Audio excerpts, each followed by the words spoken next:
अपि चेदसि पापेभ्यः सर्वेभ्यः पापकृत्तमः सर्वं ज्ञानप्लवेनैव वृजिनं संतरिष्यसि।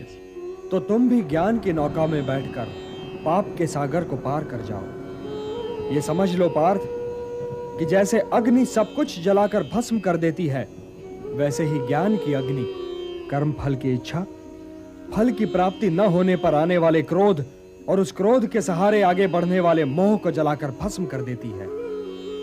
हे पार्थ, इस मंत्र को सदैव याद रखो कि संसार में ज्ञान के समान पवित्र करने वाली न ही कोई वस्तु है और ना ही कोई तत्व। ज्ञान ही सर्वोत्तम है।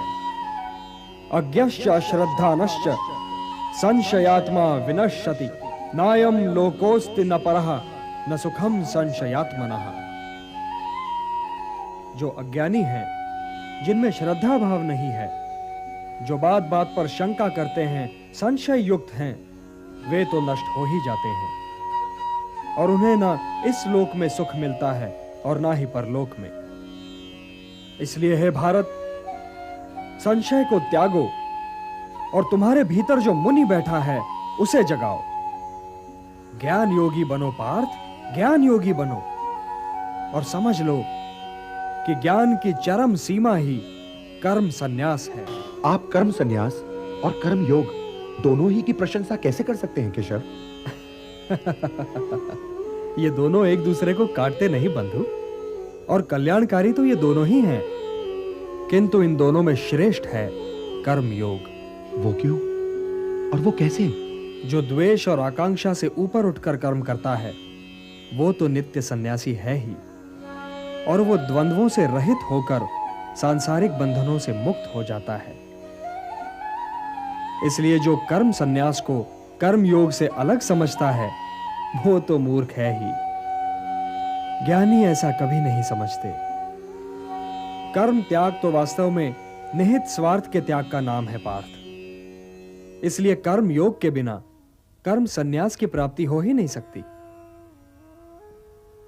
कर्मयोगी को तत्वों का ज्ञान होता है और उसका देखना न देखना, सुनना न सुनना, चखना न चखना, जागना न जागना, लेना न लेना, छोड़ना न छोड़ना और उसका हर कर्म लोक कल्याण के लिए होता है।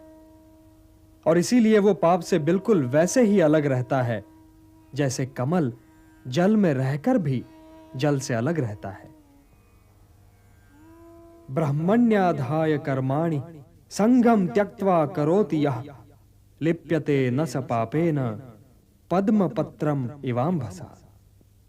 हे धनंजय, कर्मयोगी कर्म फल को त्याग कर परम शक्ति को प्राप्त होता है और 9 द्वारों वाले शरीर रूपी घर में सुखी रहता है। मनुष्य के भ्रमित होने का कारण यह है पार्थ कि उसका अज्ञान उसके ज्ञान को ढक देता है, और जब आत्मज्ञान अज्ञान को नष्ट कर देता है तो ज्ञान उस परम तत्व को सूर्य की भांति प्रकाशित कर देता है और ज्ञानी इस नश्वर जीवन ही में परम सत्य को प्राप्त कर लेते हैं। उन्हें जन्म पर जन्म नहीं लेना पड़ता, वो इसी नश्वर जीवन में मोक्ष को प्राप्त कर लेते हैं।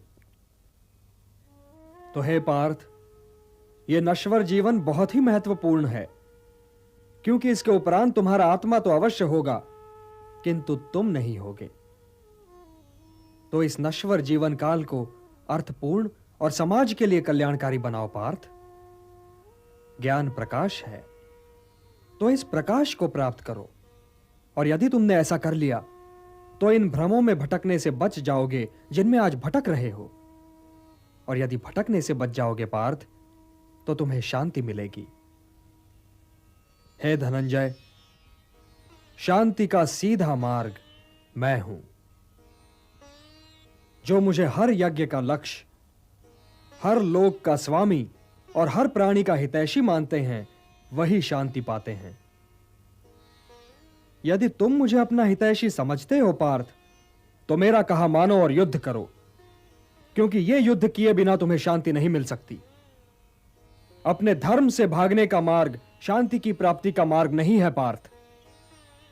यह युद्ध तुम्हारा धर्म है तो अपने इस धर्म का पालन करो पार्थ, और उसके परिणाम के विषय में न सोचो। कौन मरेगा या कौन जिएगा यह तुम्हारी समस्या नहीं है। हे पांडव, लोग जिसे सन्यास कहते हैं उसे तुम योग मानो, और संशय, द्वेष और आकांक्षा से मुक्त होकर युद्ध करो, क्योंकि इन्हें त्यागे बिना तो कोई योगी हो ही नहीं सकता। उद्धरेत आत्मना आत्मानम न आत्मानम अवसादयेत, आत्मैव ह्यात्मनो बंधुः आत्मैव रिपुरात्मनः। मनुष्य का यह कर्तव्य है कि वो अपना पतन न होने दे और स्वयं ही अपना उद्धार करे।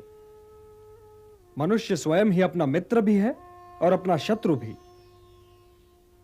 जिसने अपने अहम, अपने मन और अपनी इंद्रियों को अपने वश में कर लिया हो, वो स्वयं ही अपना मित्र है, और जो इनके वश में हो गया पार्थ, वो स्वयं ही अपना शत्रु है। जो शीतकाल और ग्रीष्मकाल, सुख और दुख, मान और अपमान में शांत रहे और संतुलन रखे, वो जितेंद्रिय पुरुष सदैव परमात्मा में लीन रहता है। किंतु हे पार्थ, बहुत खाने वाले या बिल्कुल ही न खाने वाले, या अधिक सोने वाले या बिल्कुल ही न सोने वाले को यह योग सिद्ध नहीं होता। जीवन संतुलन का नाम है पार्थ, और संतुलित ढंग से जीने वाले मनुष्य का योग उसके दुखों को हर लेता है। जैसे वायु रहित स्थान पर दीपक की ज्योति निश्चल रहती है, वैसे ही मोह रहित योगी भी निश्चल रहता है। चंचल मन को मनमानी न करने दो पार्थ, उसे रोको और उसे अपने आत्मा का अधीन बनाओ। तुम्हारी उलझनों का यही उपचार है। मेरी ओर देखो पार्थ, मेरी ओर देखो। जिसे हर दिशा और हर वस्तु में केवल मैं ही दिखाई दूं, वो तो कभी भटक ही नहीं सकता। जो मुझे नहीं भूलता पार्थ, मैं भी उसे नहीं भूलता। वो तो सांसारिक जीवन व्यतीत करते हुए भी संसार से अलग और मेरे भीतर रहता है। हे अर्जुन, जो योगी सबके सुख दुख को अपना सुख दुख माने, वही परम श्रेष्ठ है।